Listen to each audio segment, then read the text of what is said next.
Hello students, कैसे हैं आप सब लोग। हमने लास्ट लेक्चर में पढ़ा था सेल के बारे में, सेल के डिस्कवरी के बारे में, उसके स्ट्रक्चर के बारे में, और साथ ही साथ हमने ये पढ़ा था कितने टाइप की सेल्स होती हैं। प्रोकैरियोटिक सेल पढ़ा था, यूकैरियोटिक सेल पढ़ा था, प्लांट सेल, एनिमल सेल के बारे में हमने पढ़ लिया था। अब हम यहाँ पर बात करने वाले, हमने सेल मेम्ब्रेन के बारे में भी पढ़ लिया था, ठीक है।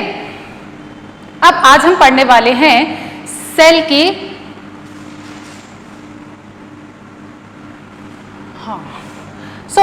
आज हम पढ़ने वाले हैं कि मेम्ब्रेन्स के बारे में हमने पढ़ा था, मेम्ब्रेन का स्ट्रक्चर पढ़ लिया था, उसके कंपोनेंट्स पढ़ लिए थे। अब हम पढ़ेंगे कि सेल के टाइप्स कितने हैं, ठीक है। सेल मेम्ब्रेन के टाइप्स, सेल मेम्ब्रेन के हमें टाइप्स पढ़ने हैं, जिसमें थोड़ा सा रिवाइज कर लेते हैं। हमने पहले वाले लेक्चर में पढ़ लिया था। सबसे पहला है परमिएबल। सेल मेम्ब्रेन जो है उसके कुछ टाइप्स हैं। सबसे पहला है permeable, impermeable,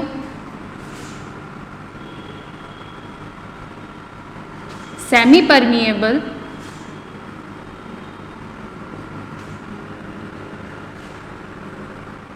and the last one is selectively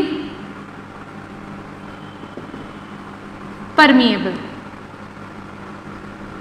हम ये पढ़ चुके हैं और नहीं पढ़ा है तो हम फिर से पढ़ लेते हैं। परमिएबल जो है, परमिएबल का मतलब है कोई भी सब्सटेंस जो है वो किसी मेम्ब्रेन से अक्रॉस द मेम्ब्रेन आ जा सकता है। परमिएबल का क्या मतलब है कि कोई भी सब्सटेंस जो है, चाहे वो सॉलिड हो, चाहे वो लिक्विड हो, वो सारे के सारे या गैसियस फॉर्म हो, ये तीनों के तीनों जो फॉर्म है एक मेम्ब्रेन के आर पार जा सकते हैं। उसे तो हम कहते हैं परमिएबल सेल मेम्ब्रेन कहेंगे। इम्परमिएबल का मतलब ये है कि यहाँ से कोई भी इस मेम्ब्रेन के आर पार कोई भी सब्सटेंस वो है नहीं जा सकता है। और सेमी परमिएबल का मतलब ये है कि दो वर्ड्स हैं, एक है सॉल्यूट और एक है सॉल्वेंट। ओके, सॉल्यूट जो होगा जैसे कि मान लीजिए सोडियम क्लोराइड यानी कि सॉल्ट, और इट मे बी शुगर यानी कि ग्लूकोज।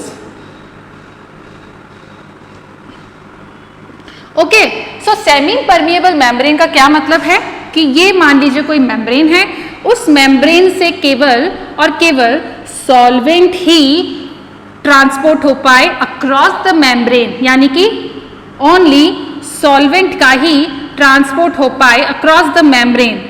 तो हम उस मेम्ब्रेन के टाइप को क्या कहेंगे? सेमी परमिएबल कहेंगे। Okay, now we talk about the selectively permeable. So selectively permeable वो होता है, यहां पर वर्ड आ जाता है सिलेक्टिव, है ना। तो सिलेक्टिव का क्या मतलब है कि कुछ स्पेसिफिक हो जाएगा, पर्टिकुलर हो जाएगा। यहां पर some solutes and some solvents can move across the membrane। Okay, है ना बच्चों, समझ रहे हो ना मैं क्या कह रही हूं कि सिलेक्टिवली और सेमी परमिएबल में ज्यादा डिफरेंस नहीं है। सेमी परमिएबल में तो केवल सॉल्वेंट ही है वो मूव कर रहा है, बट सिलेक्टिवली परमिएबल में ये होगा कि वो कुछ सॉल्यूट और सम और कुछ सॉल्वेंट जो है वो दोनों की दोनों ही मूव कर सकते हैं across the membrane. So here these are the 4 types of the membranes. Okay,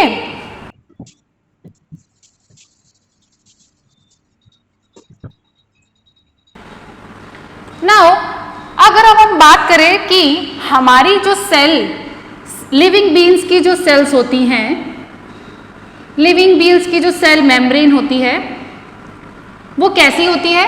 वो होती है सेलेक्टिवली परमिएबल होती है। कैसी होती है? Selectively permeable. सम सब्सटेंस और particles can move and some particles can not move the across the membrane. Okay, so living beings यानी जितने भी लिविंग बीइंग्स हैं उनकी जो सेल मेम्ब्रेन होती है वो कैसी होती है? सिलेक्टिवली परमिएबल होती है। Why it is selectively permeable? क्यों हमने ऐसा किया है कि सिलेक्टिवली परमिएबल है?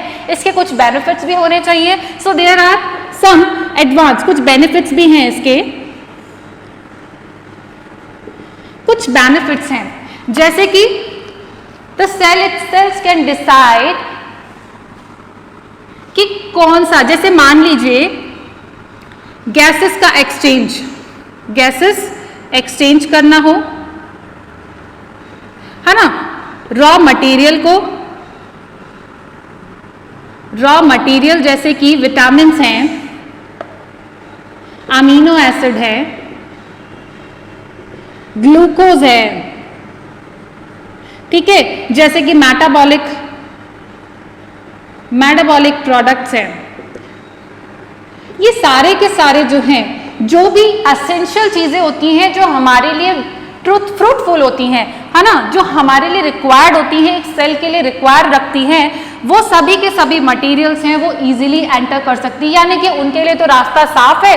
अगर मान लीजिए कोई पॉइजन आ जाए, कोई पॉइजन एंटर करना चाहे तो वो एंटर नहीं कर सकता। सो this is the benefit of the selectively permeable, कि वो केवल उन्हीं को ही आने देगा कि जिनकी रिक्वायरमेंट होगी, और जिनकी रिक्वायरमेंट नहीं होगी सेल में, वो उनको क्या करेगा, वो नहीं आने देगा। जैसे कि कुछ सॉल्ट्स का मूवमेंट है, जैसे कि सोडियम है, पोटेशियम है, कैल्शियम है, फास्फोरस है, ठीक है, मैग्नीशियम है, आयरन है, ठीक है। सो ये सारे के सारे कब मूव कर पाते हैं, sometimes they can move and sometimes they can not move. जब उनकी रिक्वायरमेंट होती है तो रिक्वायरमेंट के बेसिस पर ये जो मेम्ब्रेन है ये काम करती है, कि अगर किसी सेल को रिक्वायरमेंट है तो वो इजीली मूव कर जाएगा, और अगर किसी सेल को रिक्वायरमेंट नहीं है तो वो नहीं मूव कर पाएगा। जैसे हार्मफुल जितनी भी मटेरियल सब्सटेंस जो होंगे, वो क्या होगा, सेल में एंटर नहीं कर पाएगा। और मान लीजिए सेल के अंदर जो भी प्रोडक्ट्स है, सेल जो अपने प्रोडक्ट्स बनाएगा, ठीक है, मान लीजिए कोई प्रोटीन है, ठीक है, कोई कार्बोहाइड्रेट है, ग्लाइकोजन जो हम स्टोर करके रखते हैं, वो क्या होगा, जो अच्छे अच्छे प्रोडक्ट्स बना रहा है सेल खुद के लिए, वो सेल के सेल में ही रहेंगे, वो बाहर नहीं जा सकेंगे, ठीक है। So this is the advances and और the benefits are there, okay. So अब हमें ये देखना है कि जो सेलेक्टिवली परमिएबल मेम्ब्रेन है, जब ये इसके जो सब्सटेंस हैं, जब वो मूव करते हैं तो वो क्या प्रोसेसेस को फॉलो करते हैं। सो देयर आर 2 प्रोसेसेस जिससे कि ये जो सब्सटेंस है वो मूव कर पाते हैं। तो यहां पर 2 प्रोसेसेस है। सबसे पहला है फिजिकल प्रोसेस, इसे आप कह सकते हैं कि जो ट्रांसपोर्ट है ना, सेल के अंदर ले जाना और सेल से बाहर उसे एक्सक्रीट आउट करना, उन दोनों प्रोसेस, वो जो दोनों प्रोसेस है किस मैकेनिज्म के थ्रू होते हैं। तो यहाँ पे हियर आर 2 मैकेनिज्म्स, एक तो है फिजिकल प्रोसेस एंड दूसरा है biological process. Biological process, okay, physical process and the biological process. तो जो फिजिकल प्रोसेस है उसका क्या मतलब है, उसको मैं सिंपल फॉर्म में हम समझ सकते हैं, it is the passive process है। और बायोलॉजिकल प्रोसेस का क्या मतलब है, बायोलॉजिकल प्रोसेस को हम सिंपली समझ सकते हैं एक्टिव प्रोसेस। इसको हम और सिंप्लीफाई कर सकते हैं कि जो फिजिकल प्रोसेस है, ये फिजिकल प्रोसेस जो है इसमें किसी भी एनर्जी का इनपुट नहीं होता है, ठीक है। यहाँ पर एनर्जी का अलग से कोई इन्वेस्टमेंट नहीं होता है। हमारी बॉडी में जो एनर्जी का सोर्स है, यानी कि जो एनर्जी जनरेट होती है, वो किस मॉलिक्यूल से होती है बच्चों, आपको पता है किस मॉलिक्यूल से होती है? अगर पता है तो अच्छी बात है, नहीं पता है तो मैं बताती हूँ। तो जो हमारी बॉडी के अंदर जो एनर्जी जनरेट होती है, एनर्जी जनरेट किस मॉलिक्यूल से होती है, वो होती है एटीपी से, adenosine triphosphate. Okay, so ATP is the source of the energy. अब यहाँ पर फिजिकल प्रोसेस में किसी भी एटीपी का यूज नहीं होता है। अगर हम इसलिए इसको हम कहते हैं passive process, it is a kind of inactive type of process. Okay, so biological process क्या है, एक्टिव प्रोसेस है।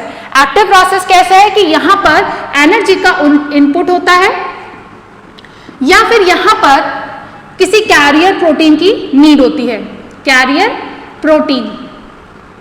ओके, सो यहां पर या तो आपको एटीपी चाहिए या फिर कोई कैरियर प्रोटीन चाहिए, किसी ना किसी की आपको हेल्प तो चाहिए होगी। अगर आपको मूवमेंट कराना है किसी सब्सटेंस का, या तो आपको सेल के अंदर मूवमेंट कराना है या फिर सेल के बाहर उसको लेके जाना है। तो जो प्रोसेसेस हैं, जो मैकेनिज्म है, वो 2 टाइप्स के हो सकते हैं, physical process and the biological process. तो जो फिजिकल प्रोसेस है वो 2 टाइप्स के होते हैं। फिजिकल प्रोसेसेस जो है वो 2 टाइप्स के हैं, osmosis and diffusion. So these are the 2 process, osmosis and diffusion. Biological process में हम पढ़ेंगे first, biological process में हम पढ़ेंगे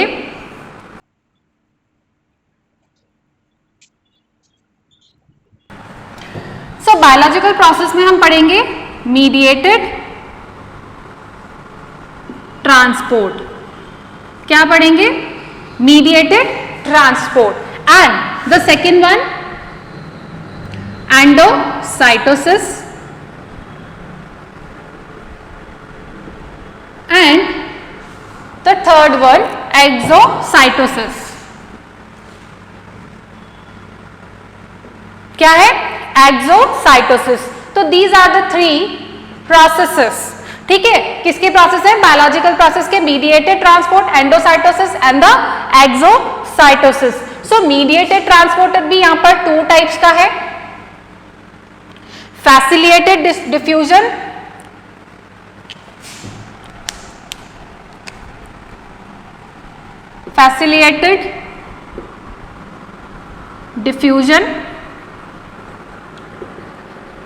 facilitated diffusion and the second one is active process, active transport।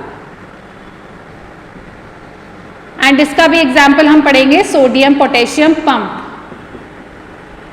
क्या प्रोसेस पढ़ेंगे? Sodium potassium pump. So basically here are 2 processes by which the transports take place. Okay, physical process and the biological process। Physical process में हमने पढ़ा 2 type के हम पढ़ेंगे, osmosis and diffusion. And biological process में हम पढ़ेंगे 3 types of the mechanism, mediated transport, mediated में भी हम पढ़ेंगे facilitated diffusion and the active transport and endocytosis and the exocytosis. Okay,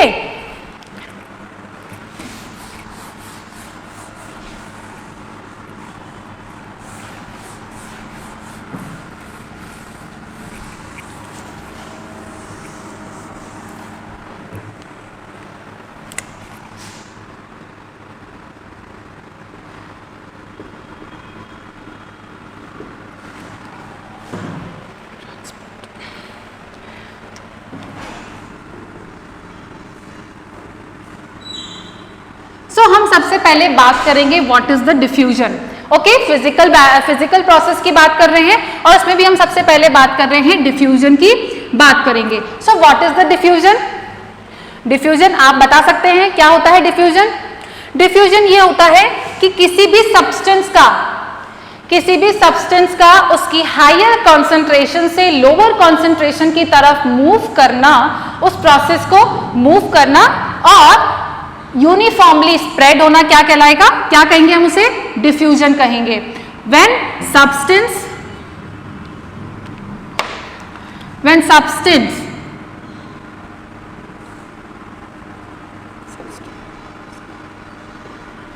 फिर चाहे वो गैस हो, लिक्विड हो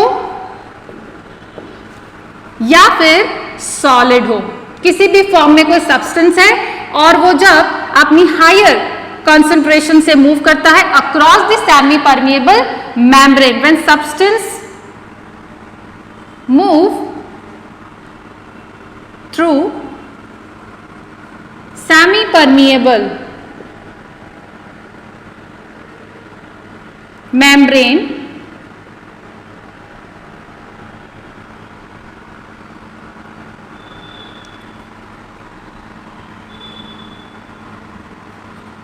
from its higher concentration to lower concentration। So क्या समझ में आया? आप इसको ऐसे समझिए, आपने डीओ भी लगाया होगा, कभी डीओ लगाया, कभी दिया बत्ती करी है ना, घर पे अगरबत्ती लोबान वगैरह जलाया होगा, कभी तो आपने देखा होगा कि जब आप दिया बत्ती करते हैं तो स्मोक जो है वो धीरे धीरे करके पूरे घर में स्प्रेड हो जाता है और पूरे घर, जो पूरा घर होता है आपका, महकने लग जाता है खुशबू से। तो वो प्रोसेस क्या कहते हैं हम उसे कहते हैं डिफ्यूजन। जैसे कि आपके घर में कभी मैगी बन रही हो तो आपको पता चल जाता है, मम्मी अगर मैगी बना रही है तो आपको झट से पता चल जाता है कि मम्मी आज मैगी बना रही है, पास्ता बना रही है।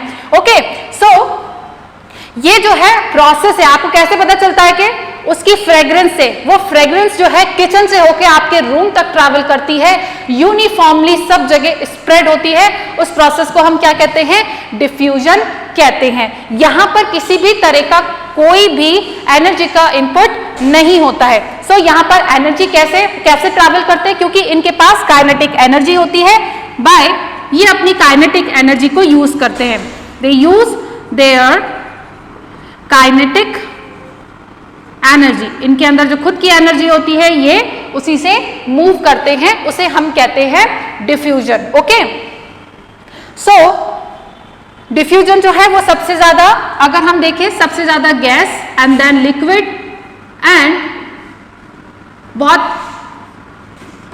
एंड उसके बाद सबसे लास्ट में सॉलिड में डिफ्यूजन जो होता है प्रोसेस होता है। वैसे डिफ्यूजन जो है वो स्लो प्रोसेस है। डिफ्यूजन क्या है? स्लो प्रोसेस है, ठीक है, इसको टाइम लगता है। Okay, so this is the diffusion. अब जैसे कि फ्लावर है, फ्लावर की खुशबू है, वो भी क्या होती है, कैसे फैलती है, उसका एरोमा भी है, वो भी फैलता है by the process of diffusion. Okay, now और साथ ही साथ एनिमल्स की बात करें तो एनिमल्स में क्या होता है? एनिमल्स में भी O2 एंड CO2 का जो एक्सचेंज होता है, जैसे ये कोई सेल है, इसके अंदर O2 और CO2 का एक्सचेंज जो होगा कैसे होगा? वो भी डिफ्यूजन के प्रोसेस से ही होता है। ठीक है, यहां कोई प्रॉब्लम है? चलिए बढ़िएगा इसको। अब हम आगे बढ़ते हैं ऑस्मोसिस की तरफ।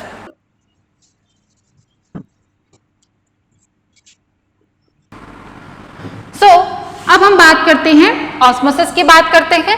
ऑस्मोसिस क्या है? कोई बता सकता है?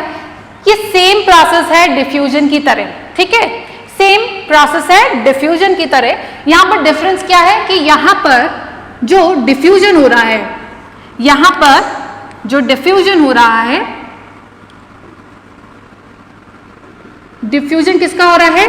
डिफ्यूजन ऑफ वाटर और any other solvent. Diffusion of water, mostly water, or any other solvent through semi-permeable membrane,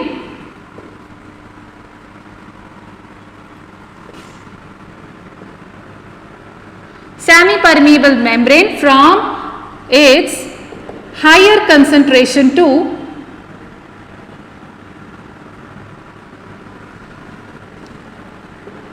its lower concentration. Okay, so here it is the definition of osmosis, diffusion of water or any other solvent through the semi-permeable membrane from its higher concentration to its lower concentration. किसके higher lower concentration की बात हो रही है? Water और any other solvent. तो जब भी हम ऑस्मोसिस की बात करेंगे तो हायर कंसंट्रेशन से लोअर कंसंट्रेशन किसकी बात करेंगे? वाटर की बात करेंगे। तो यहाँ पर कंसंट्रेशन किसकी देख रहे हैं हम? वाटर की कंसंट्रेशन देखेंगे। नाउ ये जो ऑस्मोसिस है ये जनरली कहाँ देखने को मिलता है? ये प्लांट्स के अंदर आपको देखने को मिलेगा। प्लांट्स एनिमल्स दोनों में ही देखने को मिलता है। प्लांट्स के अंदर जैसे कि जब प्लांट्स सॉइल से वाटर को एब्जॉर्ब करते हैं तो वो किसके थ्रू करते हैं? सॉइल से करते हैं और रूट हेयर से करते हैं। तो रूट हेयर से जब वो वाटर को एब्जॉर्ब करते हैं तो वो कौन सा प्रोसेस होता है? ऑस्मोसिस प्रोसेस होता है। Okay,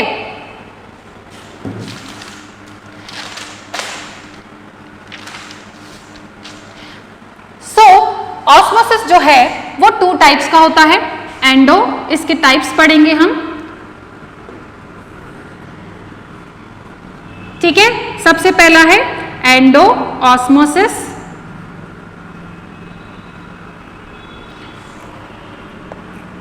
and exo osmosis. Okay, so here are two types of osmosis and endo-osmosis.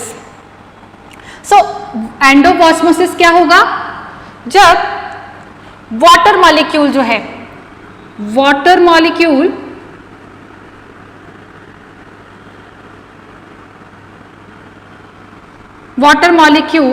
enters into the cell when surrounding is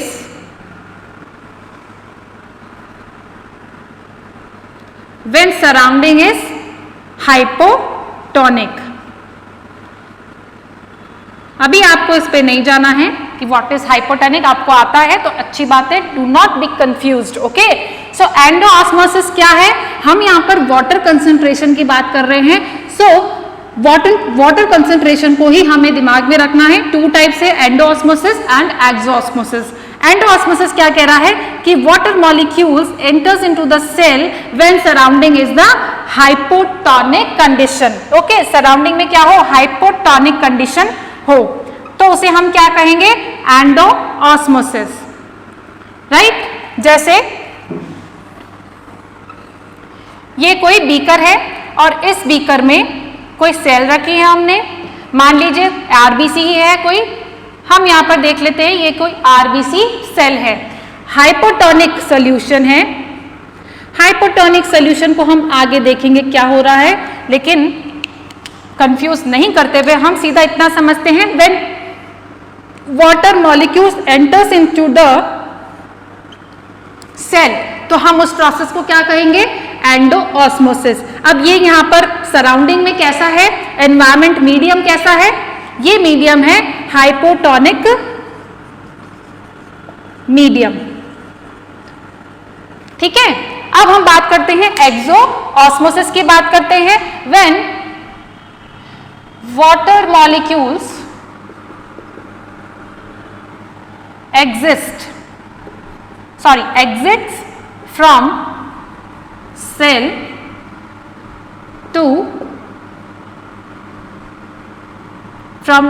cell when, again हम यहां पर वाटर मॉलिक्यूल की ही बात कर रहे हैं, क्योंकि कंसंट्रेशन यहां पर किसका डिफ्यूजन हो रहा है? वाटर की डिफ्यूजन को ही हम क्या कहते हैं? ऑस्मोसिस कहते हैं. तो यहां पर हमेशा किसका ट्रांसपोर्ट होगा? वाटर का ही ट्रांसपोर्ट होगा, उसकी हायर कंसंट्रेशन से लोअर कंसंट्रेशन में. Okay, so when water molecules exits from cell when surrounding is when cell is surrounded by the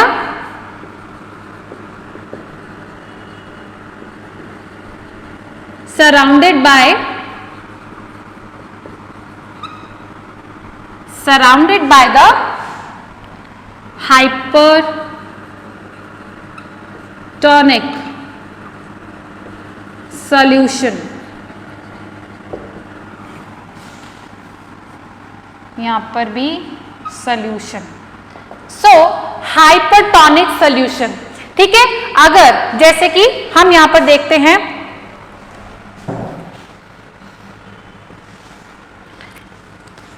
ठीक है, ये कौन सा सॉल्यूशन है? हाइपरटोनिक. यहां पर क्या सॉल्यूशन है? हाइपरटोनिक सॉल्यूशन है. ठीक है, और हमने यहां पर अगेन एक सेल प्लेस करी. When we place a cell, okay, हमने यहाँ पर हाइपरटोनिक सॉल्यूशन में एक सेल को प्लेस हमने रखा, और यहां से वाटर का जो मूवमेंट है, मान लीजिए ये अगेन आरबीसी है, और वाटर का जो मूवमेंट है वो कहाँ? सेल से बाहर की तरफ हो रहा है. किस कंडीशन में? जब उसके आसपास जो कंडीशन होगी वो कैसी होगी? हाइपरटोनिक सॉल्यूशन होगा. जब उस सेल के बाहर जो सॉल्यूशन होगा वो कैसा होगा? हाइपरटोनिक. यानी कि हाइपरटोनिक का क्या मतलब है? यहां पर हमने कहा कि higher concentration of the water. Higher concentration hypotonic में हमेशा H2O की कंसंट्रेशन हमेशा हाई होगी। अगर हम कंपेयर करें तो आरबीसी में H2O की कंसंट्रेशन लो है, दैट्स वाई वाटर कहाँ मूव कर रहा है, आरबीसी सेल के अंदर मूव कर रहा है। इसका अच्छा एग्जांपल मैं आपको और बताती हूँ, वेरी डेली लाइफ का एग्जांपल है। अगर आपने कभी किशमिश खाई हो, है ना, किशमिश जो होती है वो कैसी होती है, आपने देखी है, खाई भी होगी, है ना। और अगर नहीं पता तो एक आज काम करना, एक बाउल लेना, उस बाउल में पानी भरना थोड़ा सा और उसमें 5-10 किशमिश डाल लेना, ठीक है। रात भर उसे रखे रहना और सुबह देखना, सुबह आप देखोगे कि आपको क्या कंडीशन मिलेगी, आपको ये कंडीशन देखने को मिलेगी। जो ये थी किशमिश थी और ये किशमिश को हमने रात भर पानी में भिगो के रखा और जब हमने सुबह उसको देखा तो वो एकदम टर्जिड हो गई थी। कैसी हो गई थी, टर्जिड, यानी कि फूल गई थी, ठीक है। सो क्या हुआ, बेसिकली पानी कहाँ गया, अंदर गया। जो बाउल आपने रखी थी वो कैसी थी, बाउल में वाटर था, यहाँ पर बाउल के अंदर जो वाटर कंसंट्रेशन था वो ज्यादा था और किशमिश के अंदर वाटर कंसंट्रेशन कम था। दैट्स वाई जो वाटर था वो कहाँ एंटर करता है, सेल के अंदर एंटर करता है, ठीक है। सो आपको ये कॉन्सेप्ट यहाँ से समझ में आ जाना चाहिए किशमिश के, क्यों आप डेली लाइफ में आपने देखा होगा किशमिश, अगर आपने कभी मम्मी ने आपको खिलाई होगी, भिगो के खिलाई होगी, और या फिर आपने खीर में कभी खाई होगी तो वो कैसे फूल जाती है, ठीक है। और एक्सोऑस्मोसिस बिल्कुल उसका उल्टा होता है, हाइपरटोनिक कंडीशन होती है। हाइपरटोनिक का क्या मतलब है कि यहाँ पर वाटर की कंसंट्रेशन जो है वो बहुत लो होती है और सेल के अंदर वाटर की कंसंट्रेशन क्या होती है, हाई होती है। अगर कंपेयर करें तो वाटर का मूवमेंट कहां से कहां होगा, हाई से लो की तरफ होगा, इसलिए सेल से कहां जाएगा, वाटर मूवमेंट कहां होगा, बाहर की तरफ होगा। सो ये हैं दो types of osmosis, endosmosis and exosmosis. अब यहां पर हम बात करते हैं इसके फंक्शंस की कि ये कहां कहां काम आता है।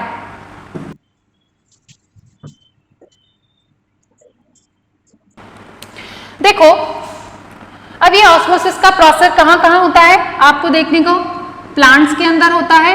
प्लांट्स के अंदर जो स्टोमेटा होते हैं, स्टोमेटा ओपन एंड क्लोज जो होते हैं वो किसकी वजह से होते हैं, ऑस्मोसिस की वजह से होते हैं, ठीक है। वो हम देखेंगे कैसे होता है। वो होता है, मान लीजिए ये कोई सेल है, प्लांट सेल है, और इस प्लांट सेल के कुछ पोर्स होते हैं और वो पोर्स किस लिए प्रेजेंट होते हैं, ऑक्सीजन और कार्बन डाइऑक्साइड के मूवमेंट के लिए होते हैं, ठीक है। तो वहां पर डिफ्यूजन होता है। अब यहाँ पर जो ये पोर्स हैं अभी ओपन है, अभी क्या है, मान लीजिए ये पोर्स ओपन है, इनको क्लोज भी कर सकते हैं। तो इनको हम, इन पोर्स को बेसिकली क्या कहते हैं, इनको हम कहते हैं स्टोमेटा कहते हैं। एंड ये स्टोमेटा जो है यहाँ पर पोर्स बना रहे हैं, ये पोर्स को हम कह रहे हैं स्टोमेटा, और इनके दोनों तरफ लेफ्ट और राइट में एक सेल होती है, उन दोनों सेल्स को हम कहते हैं, दोनों तरफ होती है और उसको हम कहते हैं गार्ड सेल कहते हैं। और ये जो गार्ड सेल होती है बेसिकली क्या करती है, ओपन और क्लोज करने का काम करती है। एक तरह से गेट है, आपके घर का गेट खुला है, दैट मीन्स स्टोमेटा, यानी कि अगर ये दोनों खुले हुए हैं तो स्टोमेटा ओपन है। ये जैसे ही गार्ड सेल्स बंद हो जाएंगे तो ये स्टोमेटा भी क्लोज हो जाएगा।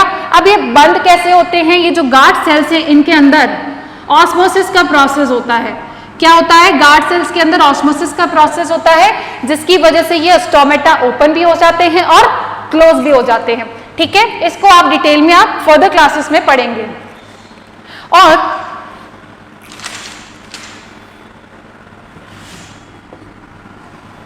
अब एब्जॉर्प्शन हो रहा है, absorption of H2O from soil by the process of osmosis. कुछ यूनिसेलुलर ऑर्गेनिजम्स हैं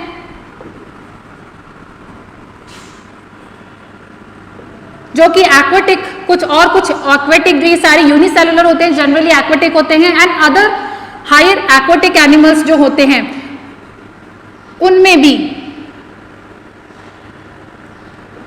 ऑस्मोसिस प्रोसेस होता है।